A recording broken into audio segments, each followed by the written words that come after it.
सभी को जय हिंद। मेरे इस प्यारे YouTube चैनल पर स्वागत है। तो अब लगातार देख रहे कि इस चैनल से जीके जीएस का सीरीज दिया जाता है जो सभी परीक्षाओं के लिए महत्वपूर्ण है, खासकर बिहार पुलिस, बिहार दरोगा, बिहार एसएससी, रेलवे, बैंकिंग, शिक्षक भर्ती और बीपीएससी जैसे एग्जामों के लिए।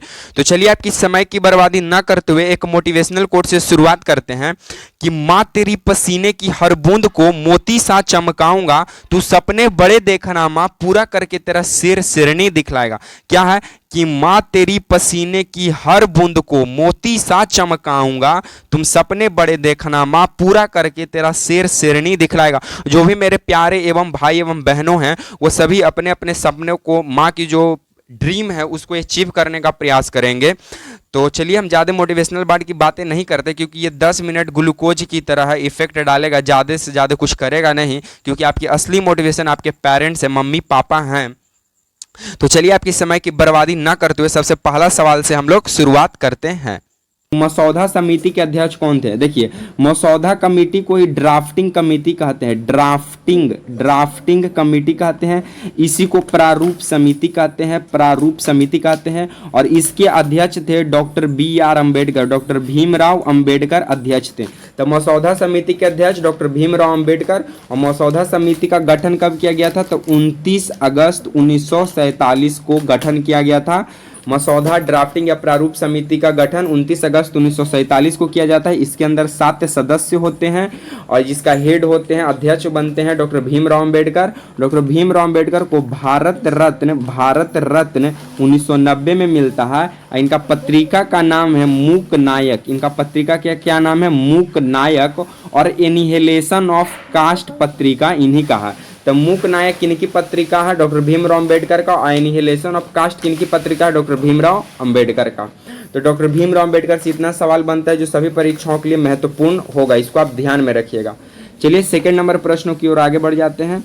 सेकंड नंबर सवाल कहता है कि प्रोटीन की कमी से कौन सा रोग होता है? तो देखिए, प्रोटीन का खोज किया था बर्जीलियस, प्रोटीन का खोज किया था बर्जीलियस।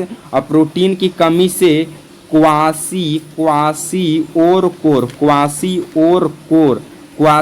कोर और मैरासमस रोग होता है।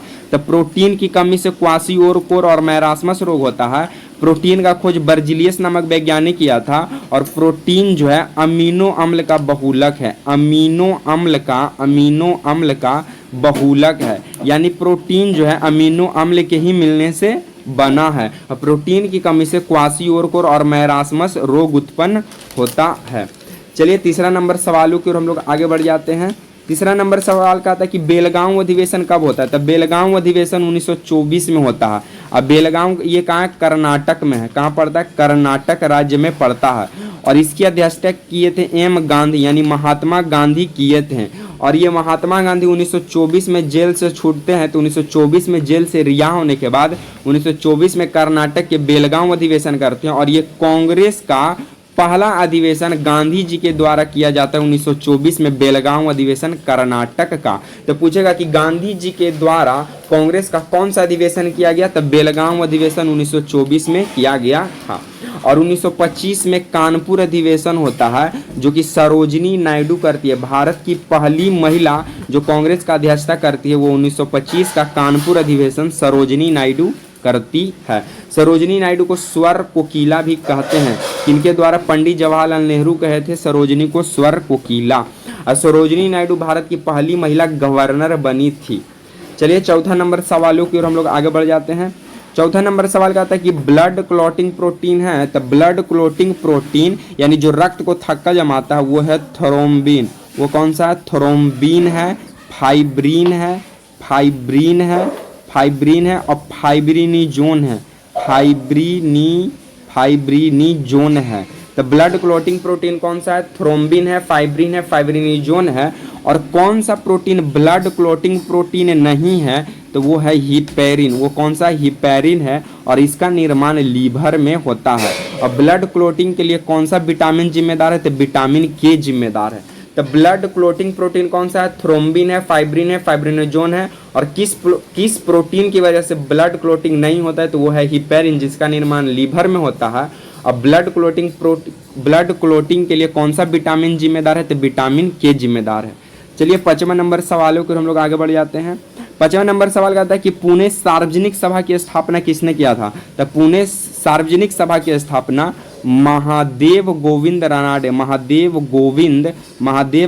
रानाडे किए थे। और ये जो थे गोपाल कृष्ण गोखले के गुरु थे। गोपाल कृष्ण गोखले के गुरु हुआ करते थे। कौन? महादेव गोविंद रानाडे, जिनका जन्म महाराष्ट्र में हुआ था।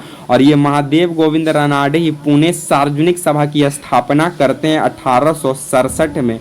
ऐसे माना जाता है वासुदेव गोविंद को, लेकिन महादेव गोविंद का भी नाम आता है। चलिए 6ठा नंबर सवालों की ओर हम लोग आगे बढ़ जाते हैं। 6ठा नंबर सवाल का आता है कि विशाल स्नागर कहाँ है? तो विशाल स्नागर जो है ये मोहनजोदड़ो में है। कहाँ है? मोहनजोदड़ो में है। और मोहनजोदड़ो कहाँ है? तो मोहनजोदड़ो है पाकिस्तान में। मोहनजोदड़ो की खोज राखल दास बनर्जी के द्वारा किया गया था 1922 में। तो पूछेगा विशाल स्नागर कहाँ है? तो मोहनजोदड़ो में है। मोहनजोदड़ो कहाँ है? पाकिस्तान में है। मोहनजोदड़ो का खोज कौन किया? तो राखल दास बनर्जी करते हैं। कब करते हैं? 1922 में करते हैं। उसके बाद विशाल स्नागर हो गया। उसके बाद विशाल खादान रखने का जगह, खादान यानी अन्नगार सबसे बड़ा अन्नगार भी कहाँ था? तो मोहनजोदड़ो में था, जो कि पाकिस्तान में, जिसकी खोज राखल दास बनर्जी 1922 में करते हैं। चलिए 7वां नंबर सवालों की ओर हम लोग आगे बढ़ जाते हैं। 7वां नंबर सवाल कहता है कि प्रोटीन को फैक्ट्री किसे कहते हैं? तो प्रोटीन की फैक्ट्री राइबोसोम को कहते हैं। प्रोटीन की फैक्ट्री राइबोसोम को, और राइबोसोम को पैलेड कण भी कहते हैं। और ये सबसे छोटा कोशिकांग है। सबसे छोटा कोशिकांग कौन सा है? तो राइबोसोम है। राइबोसोम को प्रोटीन की फैक्ट्री कहते हैं, और इसे पैलेड कण भी कहा जाता है राइबोसोम को। और प्रोटीन, सबसे ज्यादा प्रोटीन का निर्माण किस में होता है? स्मूथ ईआर पे या रफ ईआर पे? तो रफ ईआर पर सबसे ज्यादा प्रोटीन का निर्माण होता है। चलिए 8वां नंबर सवालों की ओर हम लोग आगे बढ़ जाते हैं। 8वां नंबर सवाल कहता है कि भारत में प्रथम विद्युत ट्रेन की शुरुआत कब हुआ? तब प्रथम विद्युत ट्रेन की शुरुआत 1925 में होता है। और प्रथम विद्युत ट्रेन जो है ये मुंबई से कुर्ला चला था। मुंबई से बीच में, कहाँ? मुंबई से लेकर कुर्ला के बीच में चला था। अब भारत में प्रथम ट्रेन जो है वो 16 अप्रैल 1853 को चला था। और रेल का जो जनक है वो डलहौजी को माना जाता है। और मेट्रो की शुरुआत 1983 ईस्वी में किया गया था। और 1905 में रेलवे बोर्ड का गठन होता है रॉबर्टसन आयोग पर। किस आयोग पर? रॉबर्टसन आयोग पर। किसके समय? तो ये कर्जन के समय रेलवे बोर्ड का गठन होता है। चलिए 9वां नंबर सवालों की ओर हम लोग आगे बढ़ जाते हैं। 9वां नंबर सवाल कहता है कि वर्नाकुलर प्रेस एक्ट कब लाया गया? तो वर्नाकुलर प्रेस एक्ट 1878 में लाया गया था। लाने का काम किया था लीटन। ये वर्नाकुलर प्रेस एक्ट क्या था? तो ये पत्र एवं पत्रिकाओं पर रोक लगाने वाला, यानी सेंसरशिप किसको कहते हैं? जो पत्र एवं पत्रिकाओं पे जो रोक लगता है उसको कहते हैं सेंसरशिप।